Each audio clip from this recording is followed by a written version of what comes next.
Tonight we're going to be giving you a closer look at this LED projector from Elwing. Alright, first things that it comes with, the projector itself, a lens cover for your lens, manual, user guide, a little remote, and AV cables, in case you need those, and then a power cable as well. So really quick, we'll look at the projector itself and all the features it has on it before we turn it on. Up on the top, you've got your focus. It goes back and forth. And this is your tilt, just in case you're at an angle up and down, like it is now. You can tilt the screen so that it is flat instead of, at an angle on the wall. And then also you have your keys here, just in case you lose your remote or don't want to use it.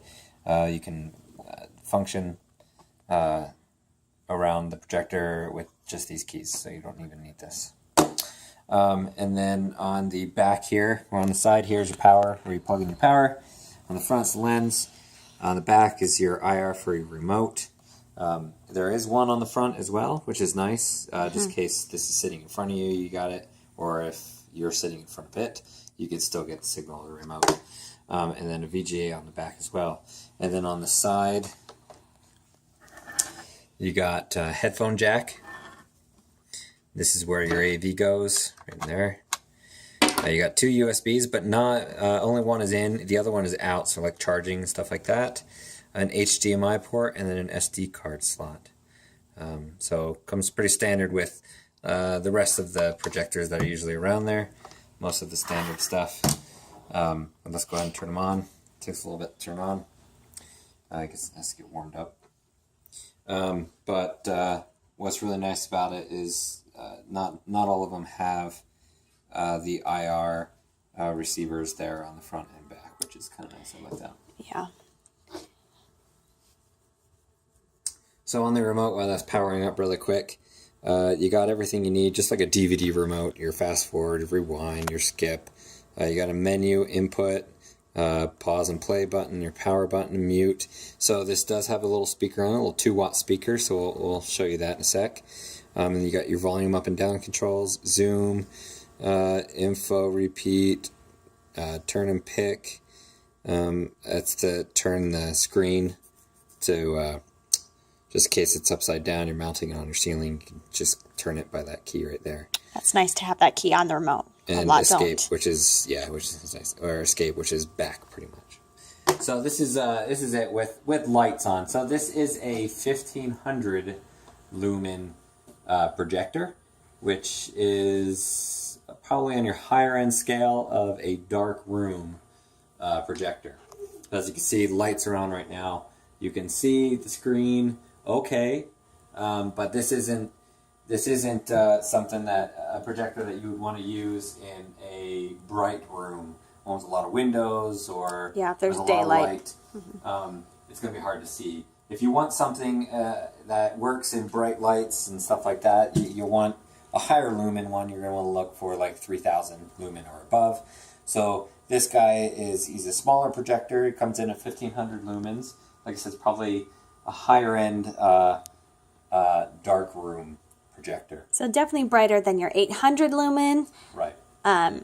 This looks much better than 800 lumen ones that we've tried with lights on. So right. So and so if you've got a dark room, one with no lights, or you can black out your windows really good, then this is a pretty good projector for that. If you need something better, you're going to look in the 3000 or above lumen range.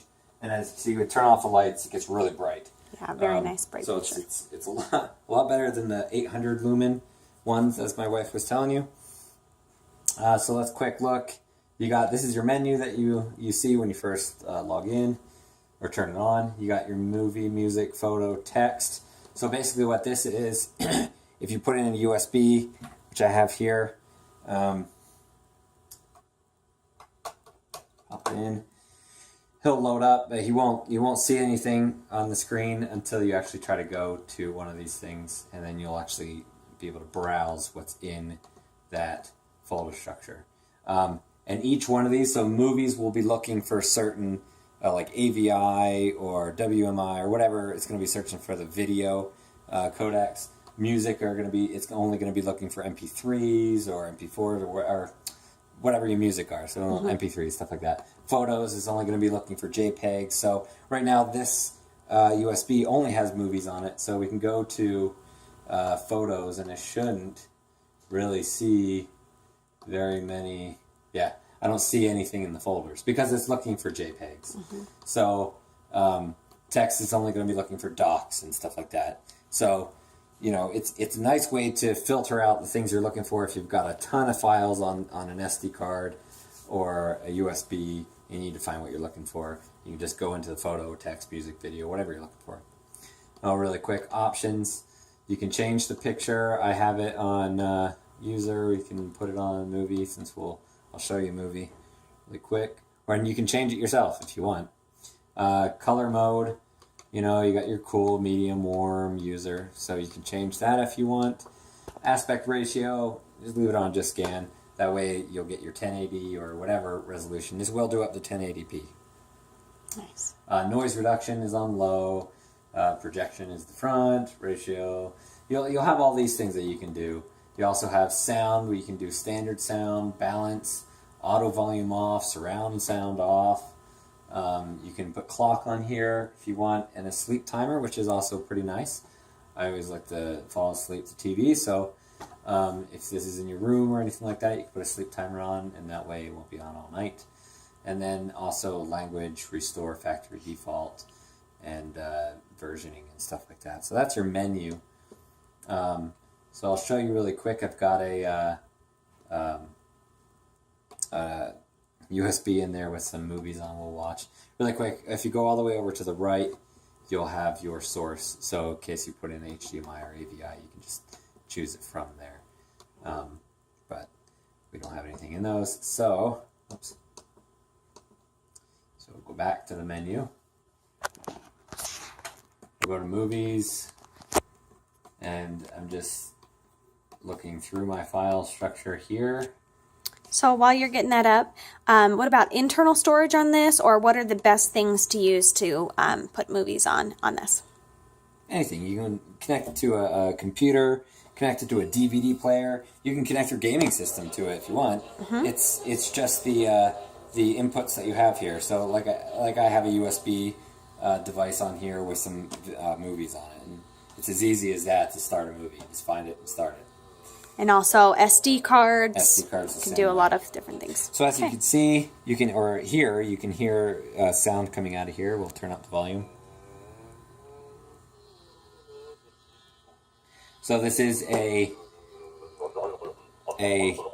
projector you could take with you anywhere you want because it's got its own speaker, and it is smaller end. It's not some of those Pico projectors, but with those Pico projectors, once they fit in the palm of your hand, you don't get the greatest illumination. So, you know, this is a compromise between the really, really nice ones and the Pico projectors. Like I said, it comes in at the 1500 lumen range. So something you could take with you because it has a speaker, and you can watch movies and, you know, in a hotel room or in a tent if you've got some power. But this is an all-inclusive. You don't have to bring speakers or anything like that.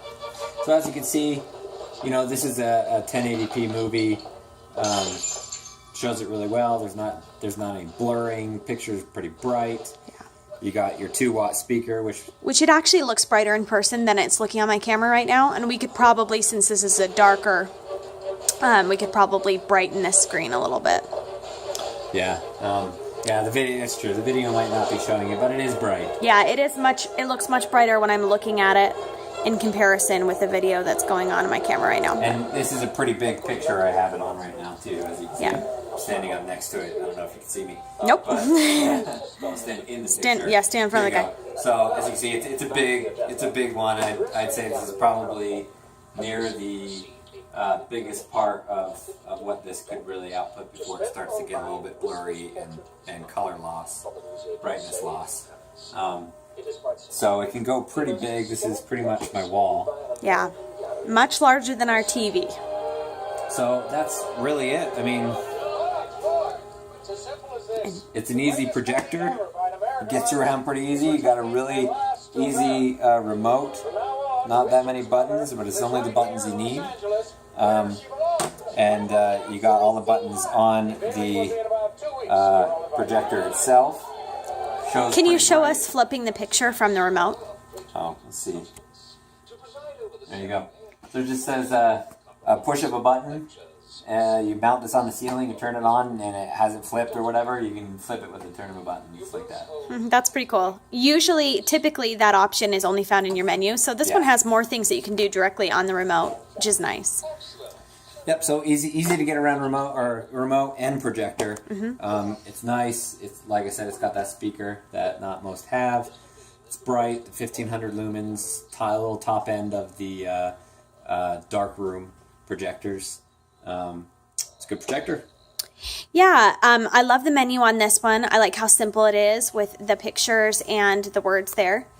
And I love the options that you get from the remote. This is probably one of the better remotes that we've seen. And it's